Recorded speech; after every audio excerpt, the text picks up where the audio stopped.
Hola, buenas tardes a todos. Bienvenidos al webinar sobre reforma tributaria.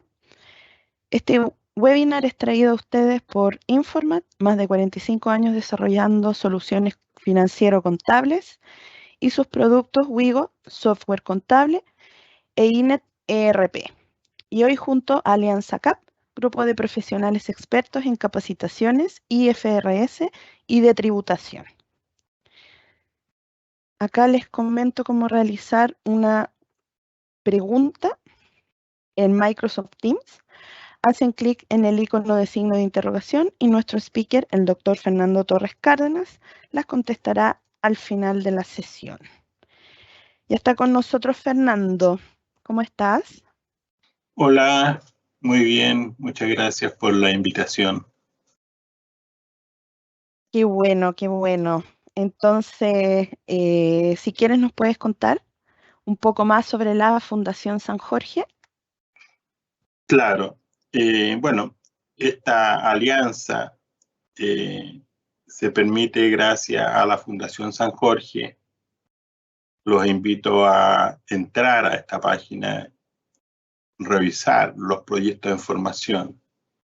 Estamos en la región de Los Ríos, trabajando, coloreando infraestructura de uso público. Hay una encuesta ciudadana. Usted puede ingresar y participar, están todos invitados. Y también solidariamente ver la posibilidad de hacer una donación desde lo que usted pueda. Así que eso, sea un agradecido, un participante agradecido, solidario. Así es. Entonces, ya lo saben, los invitamos a que conozcan el trabajo de la Fundación en su web fundacionsanjorge.cl. Así que eso, Fernando, las pantallas son todas suyas para Muy bien. comenzar. Usted me confirma, voy a compartir pantalla. Ya. Compartir. Ahí. Ahí. Perfecto. Ahí se ve. Muy bien.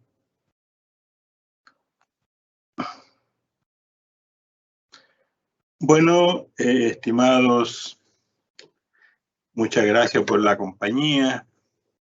Este webinar va a ir evolucionando de aquí a los meses siguientes, de acuerdo a lo que vaya resultando en el Congreso.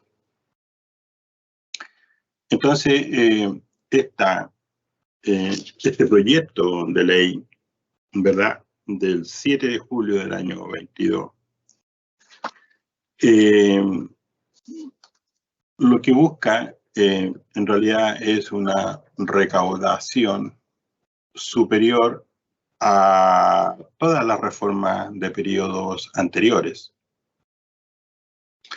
Es importante, y los invito a leer el texto y compararlo con reformas anteriores. Ninguna reforma tributaria desde el año 90 a la fecha ha logrado los objetivos que justifican una reforma tributaria. Entre otras cosas, ustedes deben recordar que se busca, ¿no es cierto?, recaudar para distribuir la renta entre algunos objetivos como la salud, la educación, la vivienda. Entonces,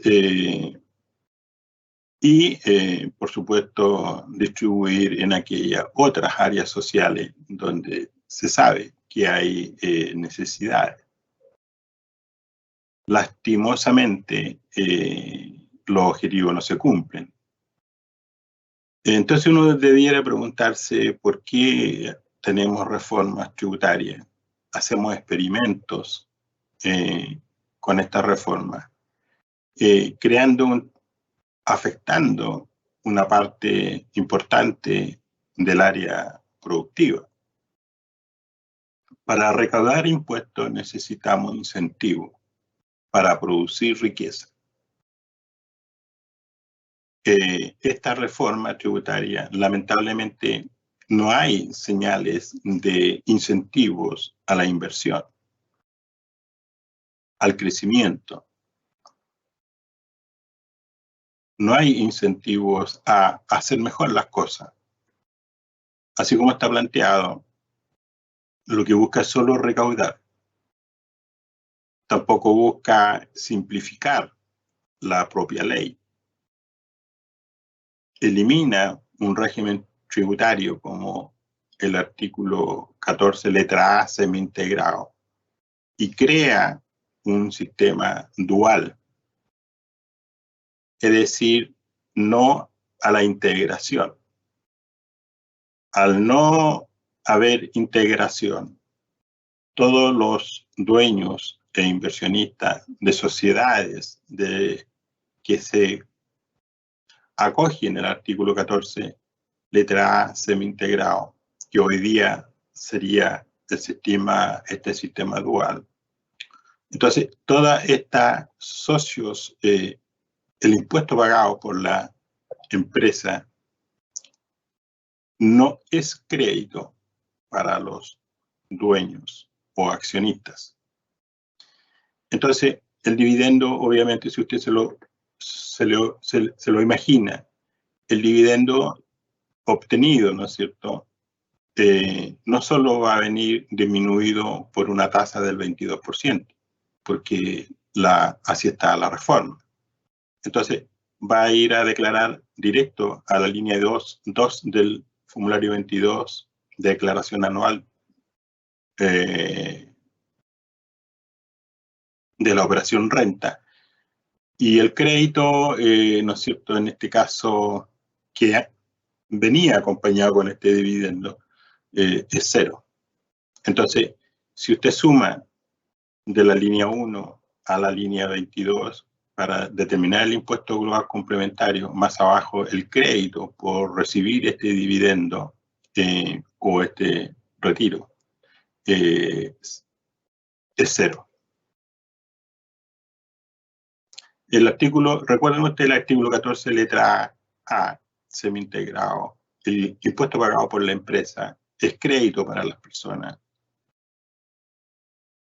un 65%. Y el 35% es un débito fiscal que ya el Estado venía recibiendo por este concepto. Entonces hoy día esta reforma propone eliminar este régimen e instalar un sistema dual en la cual se rompe la integración.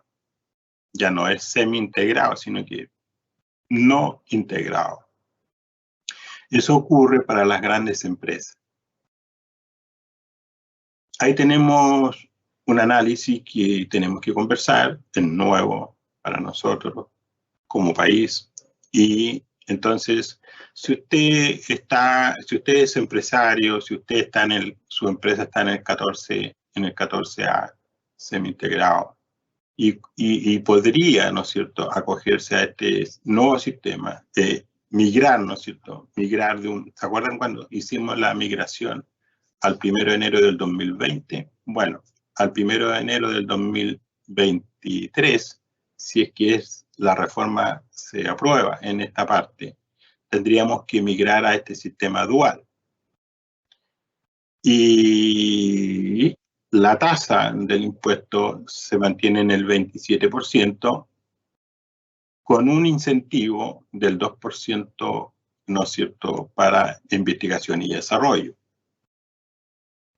Entonces, la tasa del impuesto se mantiene, sin embargo, hay un incentivo del 2% para la investigación y desarrollo. Ahí hay una novedad y veamos cómo se comportan las empresas con este incentivo. No hay tampoco un estudio que pueda, ¿no es cierto?, mostrar la recaudación por esta vía. Entonces, tenemos que empezar a leer la reforma para ver la parte positiva. o los grandes desafíos que tiene. Así vamos entonces por este sistema dual. En cuanto a, ¿no es cierto?, al tema de la 14D3, nada dice con respecto a la ley 21.256 que el beneficio por 3 periodos del 25% al 10% se mantenga.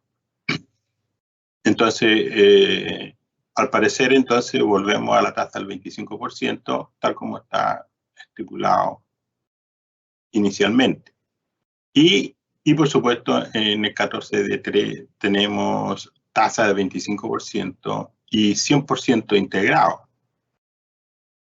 Entonces, si usted tiene una empresa 14A semi-integrado y por efecto de la reforma quedaría en este sistema dual, lo primero que usted va a hacer es analizar, ¿no es cierto?, estudiar, hacer los cálculos, si no será necesario volver al 14D3 y tributar en un régimen de tasa del 25% y 100% integrado. Usted me puede decir, bueno, es que esto está de acuerdo a el nivel de ingreso, ¿no es cierto? Bueno, pero si yo divido la empresa, entonces puedo divido los ingresos y todo el resto. Y así entonces llego a cumplir con la normativa del 14D3. 100% integrado, con tasa del 25%, y usted ya conoce cómo funciona este régimen. Entonces, el proyecto, ¿no es cierto?, incluye, ¿no es cierto?, una reestructuración del impuesto a la renta. Y también les quiero recordar que si usted lee bien estas 267 páginas, volvemos a un concepto que habíamos superado en la ley 21.210, que es que, ¿no es cierto?, el concepto del gasto necesario para producir la renta. Volvemos al pasado con este tema de restringir, ¿no es cierto?, los conceptos de gasto necesarios para producir la renta.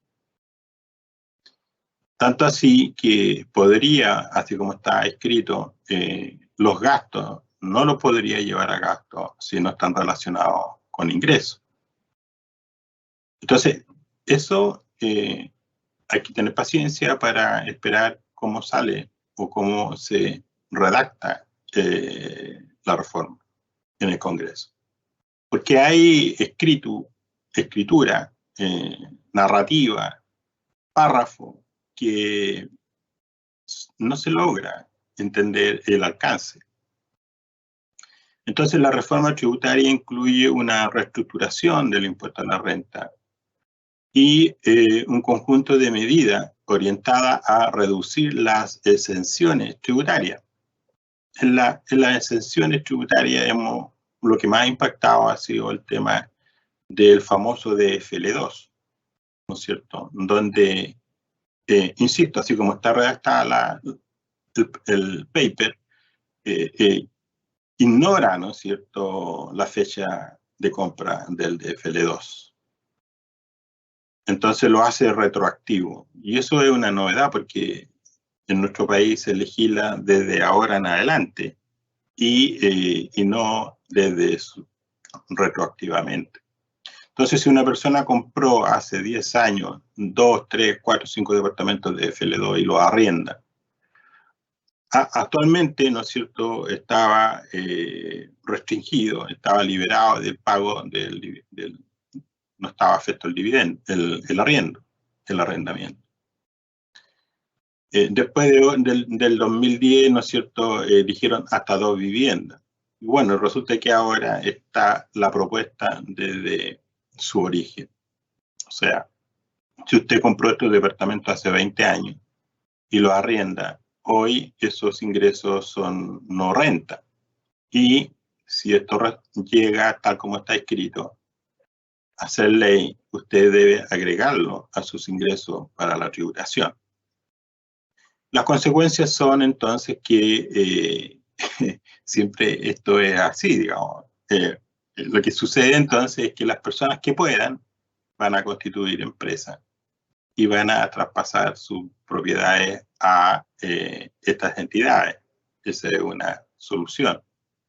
O bien, ¿no es cierto?, se retira el incentivo como persona natural comprar departamentos para tener un ingreso futuro. Y también incentiva entonces a que las empresas inversionistas, ¿no es cierto?, constituyan fondos de inversión y compren edificios completos, conjuntos habitacionales completos, y puedan administrar entonces el arrendamiento. Y eso genera entonces un precio superior, eleva el arrendamiento. Y finalmente esto termina, ¿no es cierto?, traspasando el costo a las personas.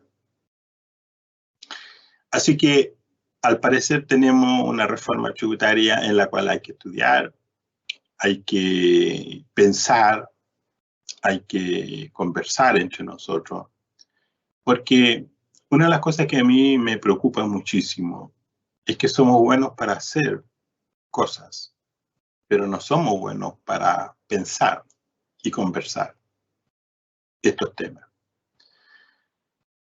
Y las cosas deberían ser al revés, deberían conversarse, tener fundamento legal, tener argumentos que puedan, ¿no es cierto?, hacer pensar a la contraparte. Los efectos son, hace rato que veníamos diciendo que los arriendos vienen encareciéndose, no solo por el tema de la escasez de vivienda, sino que también por los retiros de los incentivos tributarios que esta industria tenía. Si usted no tiene aumento de ingreso y le sube el arriendo, claramente que tiene menos dinero para consumir en otras necesidades. Y si viene subiendo el ingreso, no habría problema, pero es que no sube el ingreso. Al no haber crecimiento de país, no hay mayor empleabilidad, tampoco una empleabilidad de calidad ni competitiva y con alza en la remuneración. Recuerden, con la inflación, lo que está ocurriendo es que los ingresos van perdiendo poder adquisitivo. Y entonces, y a eso usted le agrega esta variable del arrendamiento. Entonces, se hace complejo. Sí. Además, esta misma reforma con respecto al DFL2 también restringe el uso de los gastos financieros, de los intereses pagados cuando usted compra este bien raíz con crédito hipotecario. Entonces, si usted tiene 2 departamentos, tiene 2 créditos hipotecarios, usted va a tener que elegir uno de los 2 para hacer uso del beneficio tributario, de acuerdo al artículo 55 bis.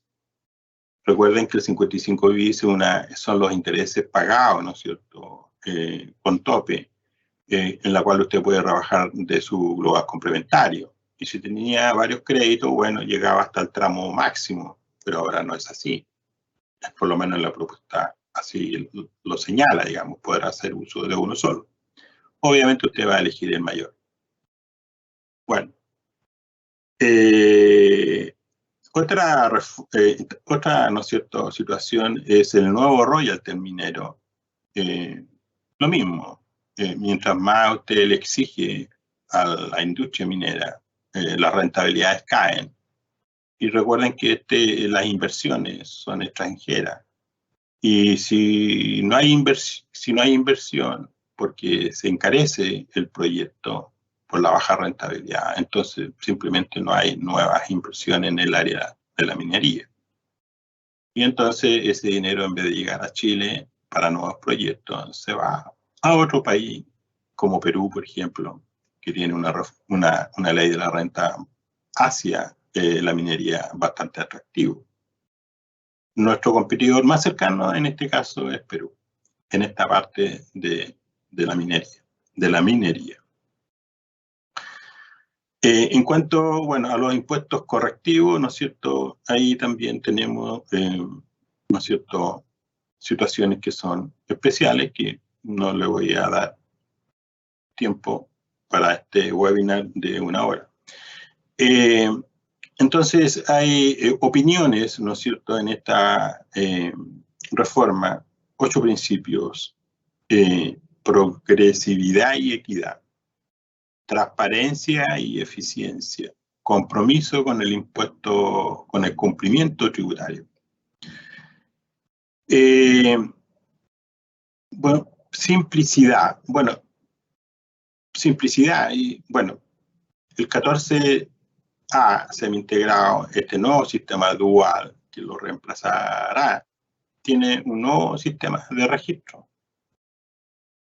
Educación y asistencia al contribuyente, corresponsabilidad, estabilidad y certeza, adaptabilidad, ¿no es cierto? Entonces, son principios que veremos. Recuerden, los principios son reglas, son acuerdos, son convenciones, que no siempre se cumplen. Es el ánimo de iniciar un proceso. Me hubiera gustado presentarle un cuadro comparativo desde el año 90 a la fecha en cada una de las reformas tributarias. Cómo los objetivos están muy bien escritos, están muy bien señalados. Sin embargo, ninguna de esas ha cumplido su objetivo. Entonces, y bueno, y probablemente estemos en 4 años más analizando esta reforma tributaria cuando sea ley, para ver si se cumplieron los objetivos. Entonces, es importante la historia y el proceso. Entonces, esta reforma, ¿no es cierto?, su estructura, tal como está aquí, ¿no es cierto?, tributación de la persona. Ahí, ¿no es cierto?, aquí tributación de las personas, perdón. Aquí, ¿no es cierto?, tributación de las personas, la renta y la riqueza.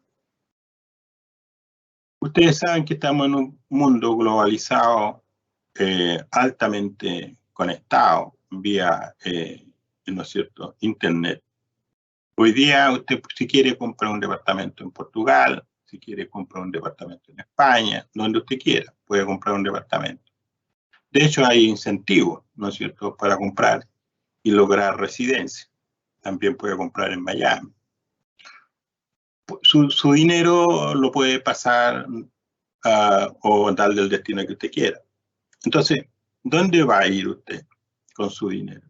Donde le den certeza jurídica y donde le dé beneficios, ¿no es cierto? Porque todos andamos detrás de la riqueza, o no sé si todos, pero entonces casi todos. Entonces, la tributación de las personas, su renta, ¿no es cierto?, que es en la operación renta en el formulario, línea 1 al 22, ahí están todos nuestros ingresos y todas nuestras deducciones. Y después de la 22 hasta la 49 tenemos los créditos, ¿no es cierto?, por retiro, dividendo, ¿no es cierto?, rentas presuntas, rentas por contabilidad simplificada, tenemos, ¿no es cierto?, las remuneraciones, los ingresos por inversiones, ¿no es cierto?, intereses, ganados, etcétera, y honorarios, ¿no es cierto?, también obtenidos, y así, todo va al global, y rebajamos intereses de acuerdo al artículo 55 bis, inversiones en fondos mutuos, y así vamos obteniendo un ingreso afecto al impuesto global complementario. Y pagamos nuestro impuesto o pedimos devolución de acuerdo al caso, digamos.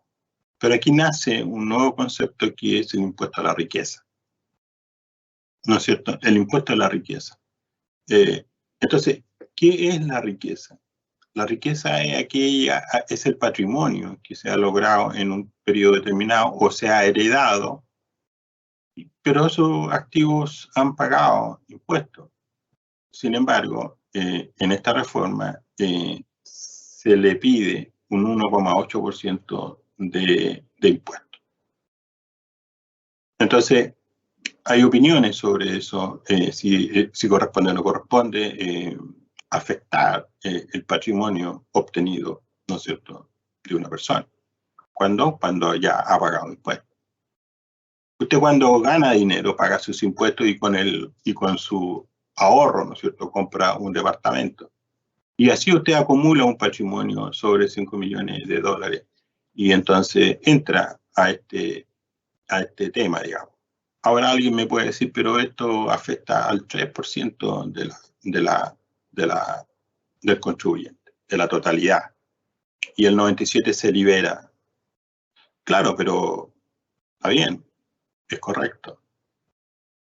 Pero vamos al fondo del asunto, digamos. Son plata que pagaron impuestos. Entonces, para algunas personas le afecta el 1,8%. Recuerden, es un stock, es la riqueza patrimonial que ya pagó impuestos. Entonces, bueno, tenemos, ¿no es cierto?, derechos sociales, salud, ¿no es cierto?, esta pensión universal, ¿no es cierto?, y cuidados. Estos cuidados, ¿no es cierto?, también la reforma tiene dos beneficios importantes, que es que permite rebajar una cantidad, ¿no es cierto?, sobre el global complementario, sobre sus ingresos cuando tiene un arriendo, ¿no es cierto?, un pago de arriendo de 500.000 pesos. Y también si tiene dedicación a cuidar a alguna persona, ¿no es cierto?, también tiene un incentivo tributario. Por supuesto, siempre que usted sea un contribuyente afecto a impuestos, entonces podrá rebajar de su global complementario. Los objetivos, entonces, reducción de las exenciones. Hablábamos del tema del FL2, también hay una reducción importante del rango, ¿no es cierto?, de ingresos para la reforma tributaria, para la renta presunta, ¿no es cierto? Hablamos ahí del tema del royalty minero, este impuesto, ¿no es cierto?, que se le aplicaría a las empresas mineras. Pero entiendo que por lo que ayer vi en un video donde al parecer el ministro Marcel está abierto a conversar con la industria minera y llegar a un acuerdo en la cual no le genere, digamos, este impuesto un costo muy elevado, que haga que la industria minera no se pueda desarrollar. Si usted por impuesto no es competitivo, bueno, busca en qué país hacer y desarrollar la actividad económica. Con respecto entonces, ¿no es cierto?, a estos temas, es importante conversarlo. Ya, recuerden que se dice por ahí que esto ha sido conversado.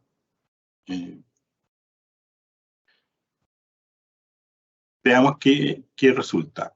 Bueno, como les señalaba entonces, esta reestructuración del impuesto a la renta, un sistema dual o semi-dual. Entonces, ahí tenemos importante un cambio del artículo 14, letra A, semi-integrado, a un régimen semidual o dual, ¿no es cierto?, en la cual no hay integración. Al no haber integración, entonces esto genera una preocupación Entonces, la reforma desintegra totalmente el sistema para grandes empresas, no para las pymes.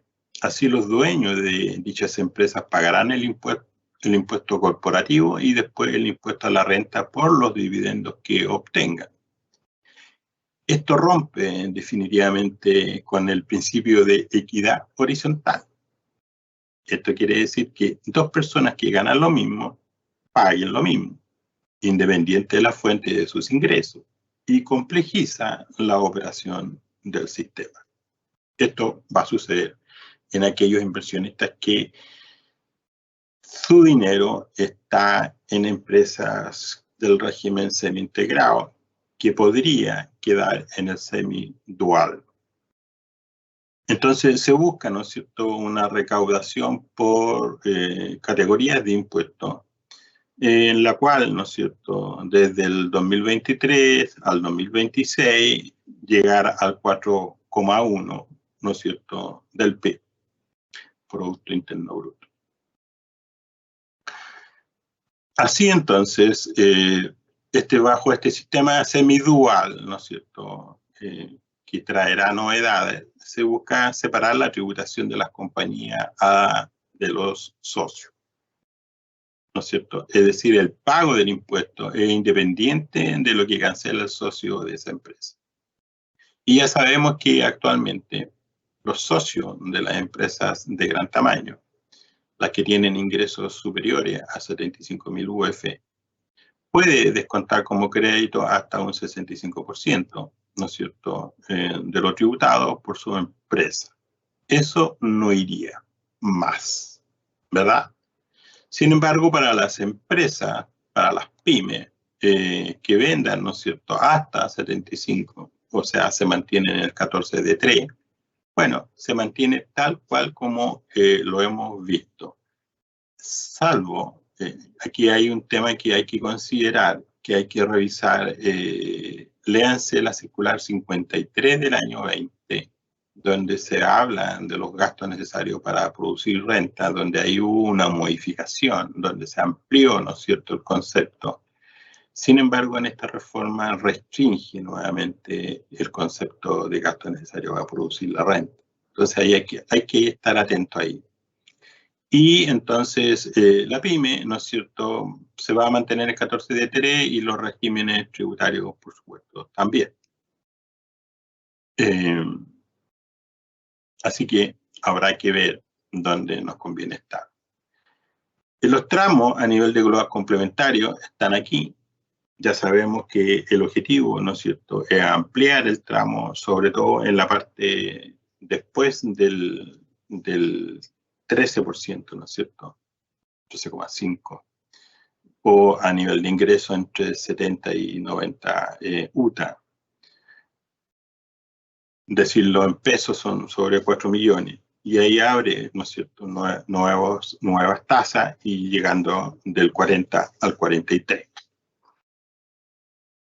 Entonces, ya sabemos, esto afecta solo al 3% de la población. Pero yo le insisto, esto está pensado, ¿no es cierto?, para ese tramo, 3%. Yo pienso que para contribuir al país debemos todos entrar a este tema. Y aunque sean 1.000 pesos, pero no tener miedo de cobrar un tributo. Entonces, se establecerá un impuesto a la renta del capital de 22% aplicado sobre los dividendos o retiros efectuados desde una empresa. Entonces, usted tiene acciones en una empresa o participación societaria en una empresa. Entonces, cuando haya retiros o haya dividendos, la empresa retendrá el 22%, que usted después lo va a usar, ¿no es cierto?, va a usarlo en esa retención, la parte proporcional, lo va a usar usted en su global complementario, lo va a poder deducir. Entonces, los socios nacionales de dichas empresas podrán reliquidar el impuesto del 22% pagado por los dividendos en su global complementario pero los socios internacionales de ella no podrán hacerlo. No pueden. ¿Por qué no lo podrá hacer? Porque hay tratado de libre comercio y entonces las reglas se tienen que respetar. Por lo tanto, el inversionista extranjero, ¿no es cierto?, no aplica este concepto. El famoso DFL2, ¿no es cierto?, costo por la exención.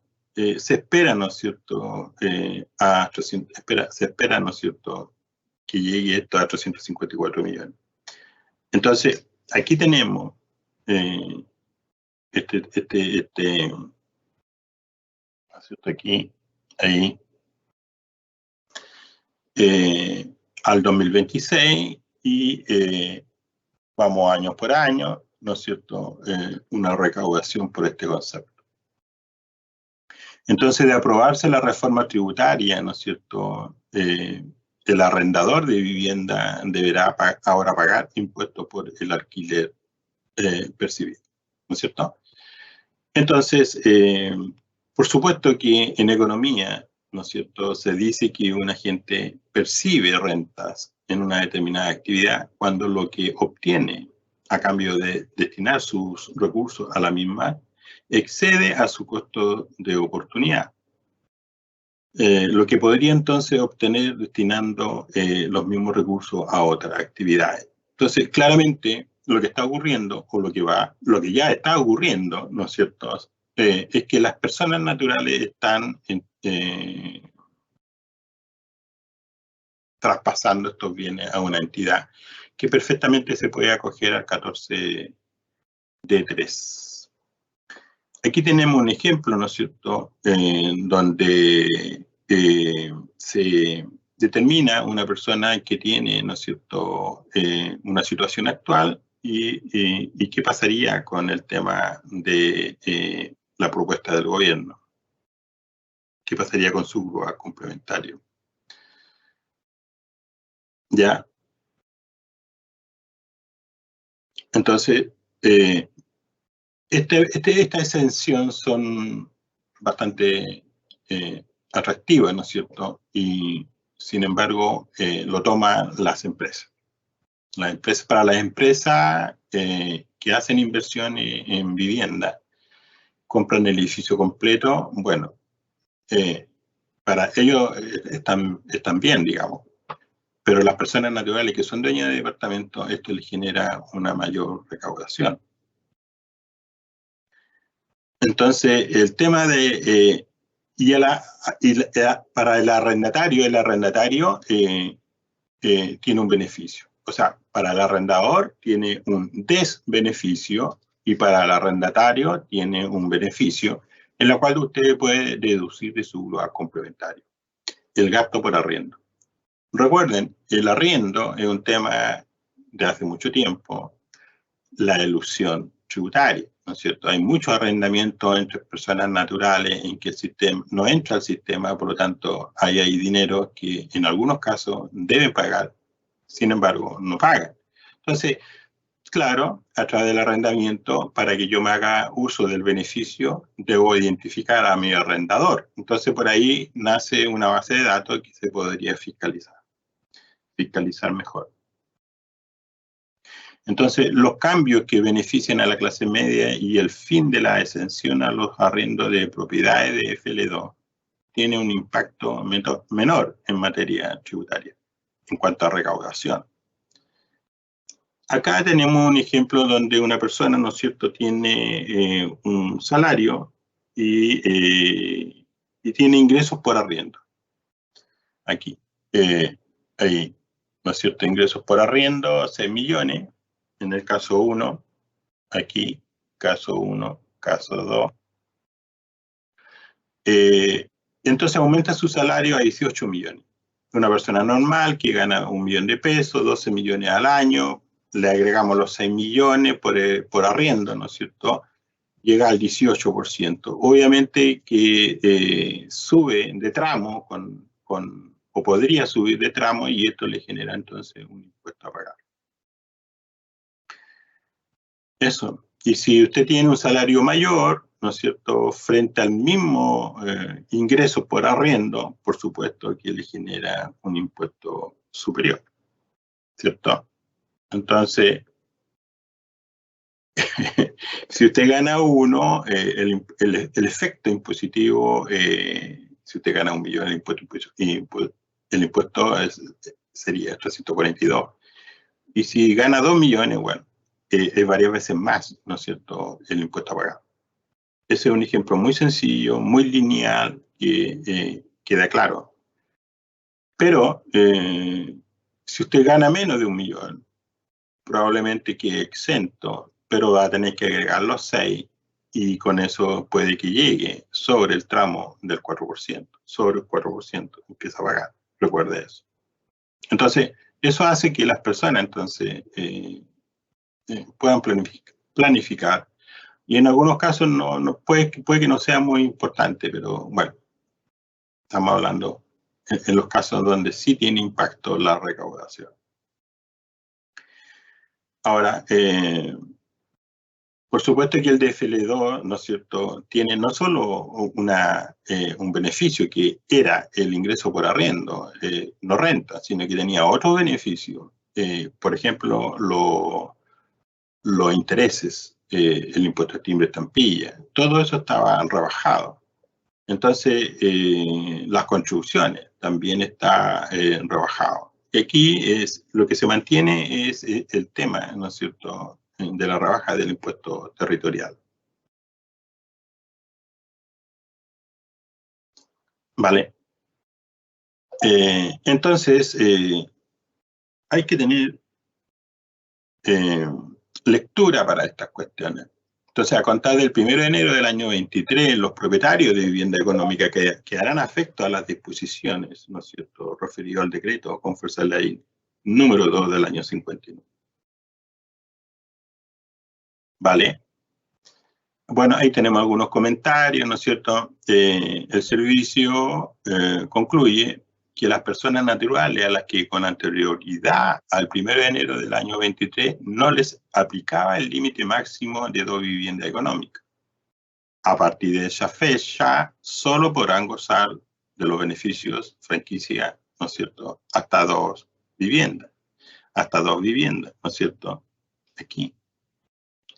Pero la propuesta entonces dice, no señores, si usted tiene una vivienda y vive ahí, no hay problema.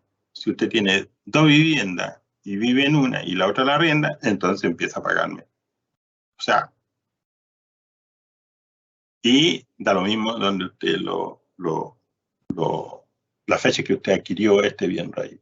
Ahora, acá hay una circular, la 57, que también es importante disponerla para complementar con esta reforma tributaria propuesta.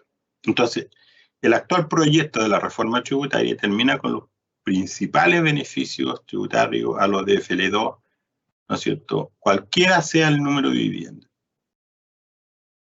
¿Es posible eliminar beneficios por ley posterior? Entonces, la pregunta está hacia, ¿es posible que en una ley hoy anule todo lo que hacia atrás se ha mantenido? Eso lo veremos en el Congreso.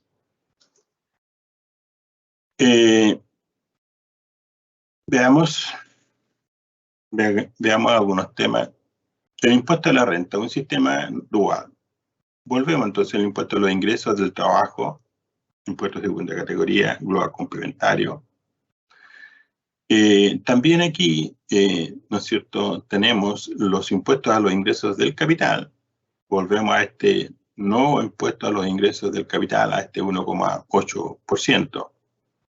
Este dividendo con tasa retención 22%, ganancias del capital, arriendo, intereses. Entonces, hay que tener cuidado. La simplicidad y posibilidad de desarrollarse, las pymes. Bueno, aquí no hay grandes cambios. Se mantiene, ¿no es cierto?, el 14E beneficio a la reinversión hasta 5.000 UF, ¿verdad?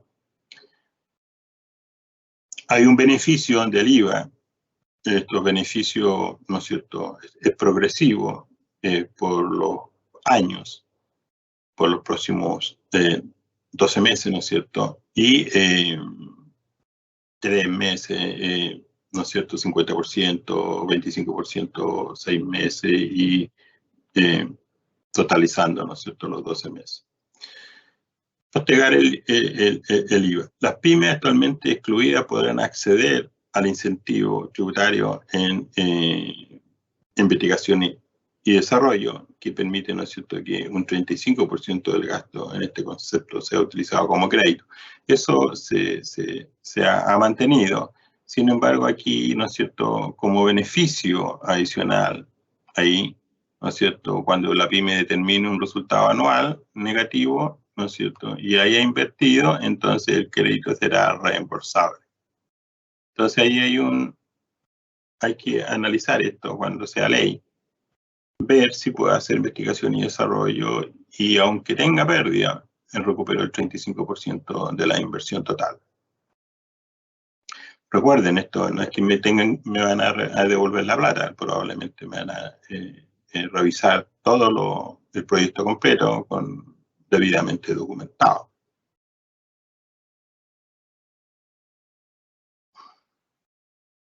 El beneficio entonces para la clase media, ya dije, gastos por arriendo, vimos un ejemplo.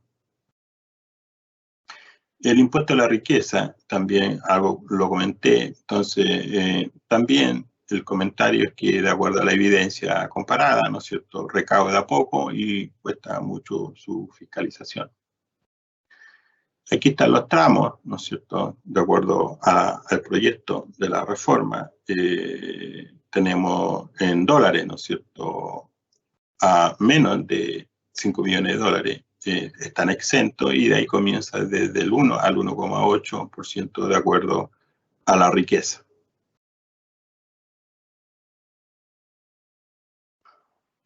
Entonces, y también, bueno, ¿cómo yo determino la riqueza? Entonces ya sabemos, ¿no es cierto?, cómo el patrimonio. Bueno, hay que valorizar los activos, por ejemplo, activos en sociedades en el país o en el extranjero. Bueno, el criterio que se va a aplicar para su valoración va a ser la cotización bursátil, ¿no es cierto?, si es que esto se transa en bolsa. Los inmuebles a avalúo fiscal. Los derivados, los instrumentos financieros, ¿no es cierto?, según la ley de derivados. Inversiones e instrumentos financieros, el saldo al 31 de diciembre de cada periodo.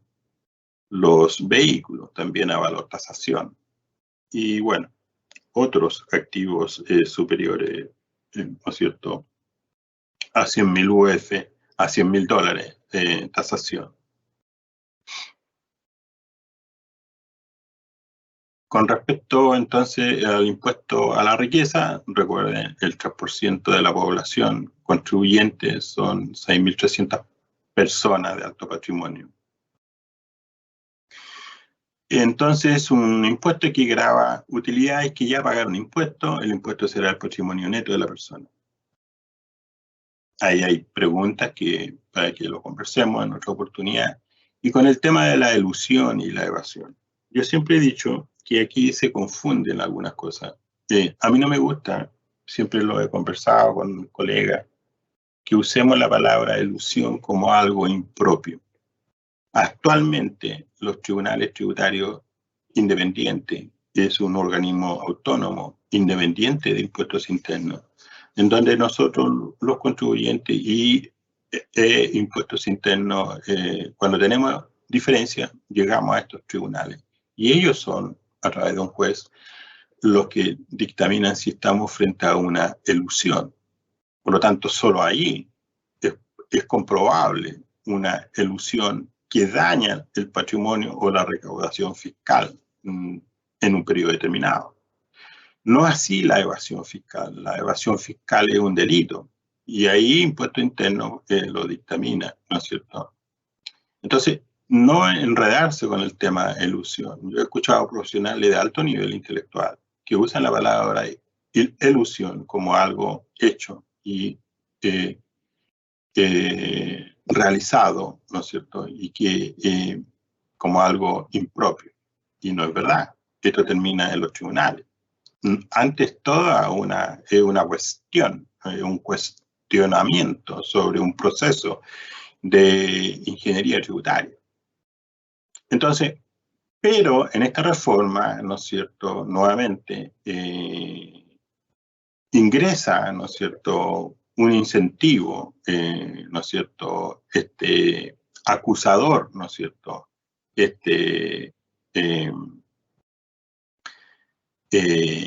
personaje, ¿no es cierto?, anónimo que va a hacer llegar información sobre una probable elusión y evasión tributaria. Entonces, así que atención con eso, exenciones, elusión y evasión fiscal. La evasión es un delito, la elusión hay que probarla. Entonces, el problema está en que en esta reforma retira este fin, ¿no es cierto?, de llevar la elusión a los tribunales tributarios independientes y la rebaja a un proceso administrativo. Entonces podríamos tener una alta nivel de contribuyente a nivel administrativo en la cuestión de una elusión. A mí no me parece que el servicio puesto interno a través de sus fiscalizadores me hagan, ¿no es cierto?, o me sancionen a través de un proceso administrativo, que la elusión sí ha generado un daño patrimonial. Entonces, me gusta más la figura como está actualmente. Así que, bueno, la evasión y la elusión. Entonces, hay que combatir muy fuerte la evasión que proviene del narcotráfico, de la venta ilegal de madera, de la falta de formalización y de quienes obtienen sus ingresos sin pago de impuestos. Hay mucho, usted sabe, igual que yo, que nadie se explica de repente cuando en las noticias nos informan de que hay un fraude o hay un delito y la persona tiene cientos de departamentos y nunca fue citado a justificar inversiones. Entonces uno probablemente no tiene respuesta para eso. Entonces, en materia de elusión, la norma general anti-elusión debe tener los contrapesos que estaban en la modernización tributaria. Hoy se sacan elementos como la carga de la prueba, que sea, ¿no es cierto?, un tribunal tributario independiente y la presunción de buena fe. En relación al denunciante anónimo, ¿no es cierto?, aquí, esta parte. Resulta que en esta ley el denunciante anónimo tiene un incentivo del 10% de la recaudación total. Entonces, es un buen incentivo para estas personas que podrían usar esta ley en beneficio de su persona, digamos, al conocer información confidencial entre una empresa, ¿no es cierto?, y que por alguna razón encuentra de que hay un delito tributario. Pero insisto, para que el delito tributario se configure, tenemos que ir a los tribunales tributarios. Entonces, y hay que probar y sancionar, y recién tendría el 10%. Pero entonces nos estaríamos llenando, ¿no es cierto?, de denunciantes anónimos. Y tal vez nuestros contratos tendríamos que revisarlos para mantener la confidencia, ¿no es cierto?, o la fidelidad del contrato. Al tener información privilegiada, puedo, ¿no es cierto?, incumplir y entonces podría estar motivado a hacer uso de este beneficio. Entonces, pero no queda suficientemente claro porque también se refiere al premio en procesos infraccionales. Entonces quedan sin modelar límites al comportamiento y los contrapesos para que no haya una permanente litigio, ¿no es cierto? Y entonces hay que tener mucho cuidado. Bueno, usted ve que el tiempo pasa volando, así que podríamos estar hablando mucho. Lo invito a revisar aquí nuestra empresa, Alianza CAP. Estamos ahí dictando charlas sobre estos temas a un valor asequible. Entonces, la reforma tributaria restringe normas, ¿no es cierto?, del año 20 sobre los gastos que las empresas pueden deducir de sus impuestos. Eso es importante, leerse la reforma y esta circular para ver cómo, ¿no es cierto?, nos podría afectar. En cuanto a la reforma, dijimos que restringe normas sobre los gastos que la empresa puede deducir. La reforma busca recaudar 12.000 millones de dólares y lleva, ¿no es cierto?, el impuesto único para los gastos rechazados al 40%. Y espera, ¿no es cierto?, el servicio de impuesto interno, 1.589 millones, ¿no es cierto?, de recursos para poder lograr esta mayor fiscalización. En esta ley, el artículo 31, ¿no es cierto?, en esta circular, el artículo 31, habla de aptitud para generar renta en el mismo o futuro ejercicio. Entonces, eso está cambiando. Entonces,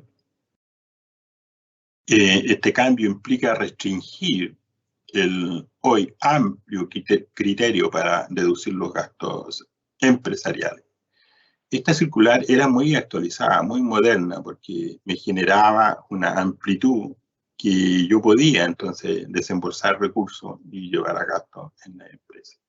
Sin embargo, con esta nueva reforma, como que están retirando estos conceptos. La reforma llevará la carga tributaria total de accionistas a tasas similares a Finlandia e Italia. Por supuesto, no somos Finlandia, tampoco somos Italia. La reforma endurece el impuesto a la herencia e incluye medidas contra el comercio informal. Bueno, siempre hemos tenido problemas con el comercio informal. La propuesta de Hacienda modificará en forma sustancial el secreto bancario con fines tributarios. Ahí tenemos otro problema, ¿no es cierto?, donde se abre una ventana en la cual nosotros perdemos privacidad del uso de nuestro dinero. Entonces, hasta ahora solo se puede tener acceso a través de un tribunal. Las principales dudas que tocaron la puerta de las auditoras en la primera semana de la reforma tributaria: complejidad del nuevo sistema dual y la cantidad de registros que deberán implementarse. Ese es un tema. El impacto de límites a uso de pérdidas en concesionaria y tasa de 1,8% para sociedades. Operación del impuesto a la riqueza y malas prácticas por denunciante anónimo. Y ya lo habíamos conversado. Ojo con el tema del impacto de los límites de uso de las pérdidas. Se quiere solo llevar y permitir rebajar el 50%, el 50% de la pérdida tributaria, el 50% de la base imponible de la pérdida tributaria. O sea, no voy, si yo tengo 100 millones de utilidad y tengo 100 millones de pérdida tributaria, no puedo llevar toda la pérdida. Entonces, claramente me va a quedar una base imponible positiva y voy a tener que pagar impuestos, ¿sí? Y ahí entonces voy rebajando la pérdida tributaria proporcionalmente de acuerdo a la propuesta. Ahí hay también una novedad. Sobre todo estas contribuyentes que todavía están comprando empresas con pérdida para hacer planificación tributaria. Bueno, el impacto del royalty en la inversión y la, ¿no es cierto?, convivencia de los nuevos regímenes fiscales. Hay que tener siempre en consideración que somos un país abierto al mundo, que tenemos muchos tratados de libre comercio, que hay que respetar las reglas. Si yo le exijo a la industria más impuestos, claramente se hacen menos competitivas y el inversionista siempre va a ir a buscar en el mundo certeza jurídica y rentabilidad. Eso siempre ha sido así. Entonces, la idea no es alterar, no es asustar, sino que es, yo espero que se converse en el Congreso de una manera amplia para, si queremos recaudar más, tenemos que generar riqueza. Si no, lo que estamos haciendo es extraer dinero de una riqueza que ya está generada. Y yo pienso que eso no tiene futuro. Todo se termina. Bueno, también hay un tema con los fondos de inversión, ¿no es cierto? Recuerden que los fondos de inversión están libres del impuesto de primera categoría. Sin embargo, esto cambia en la reforma, ¿cierto? Quedarían solo con esta situación aquellos que invierten en riesgo, en fondos de inversión en riesgo. Y así, la industria prevé que la reforma tributaria desincentivaría, ¿no es cierto?, el desarrollo de futuros proyectos inmobiliarios. Ya, aquí tenemos el tema del royalty, ¿no es cierto? Podría, así como está la reforma, podría llevar a un 59% de carga tributaria a la industria. Falta de estabilidad y mayores atribuciones al servicio, los ejes de la reforma tributaria que preocupan a abogados y economistas. Entonces, los dejo hasta aquí para que podamos disfrutar de los próximos webinars y a ver cómo evoluciona esta reforma tributaria 2022. Muchas gracias por su participación. No olvide de ingresar a la página web de la Fundación San Jorge. Revise nuestros proyectos de formación y también nuestra página web Alianza CAP, donde dictamos cursos de renta, de IFRS. Y eso, muchas gracias por todo. Estamos. Muchísimas gracias, Fernando. Este es un tema que está súper en boga y muy importante de conocer. Obviamente no lo íbamos a ver en una sola hora, pero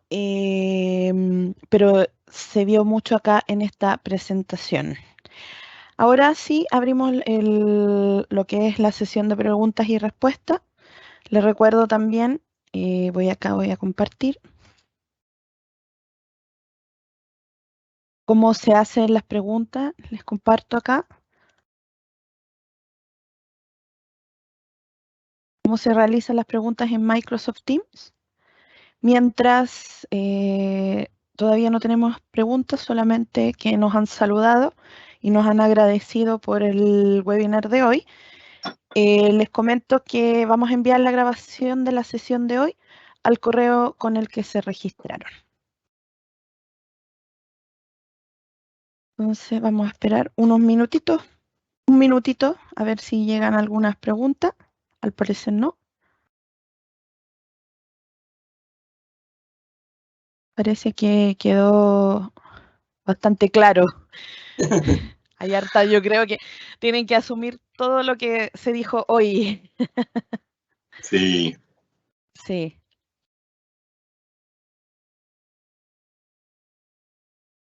Bueno, estamos entonces. Sí, yo creo que sí, porque ya estamos más de las Sí. 6. Así que, de todas formas, vamos a estar viendo nuevos webinars sobre este tema, y yo creo, en el futuro. Así que muchas gracias, Fernando. Y gracias a todos los asistentes. Y atentos al webinar, los webinars que hacemos con Wigo Informat.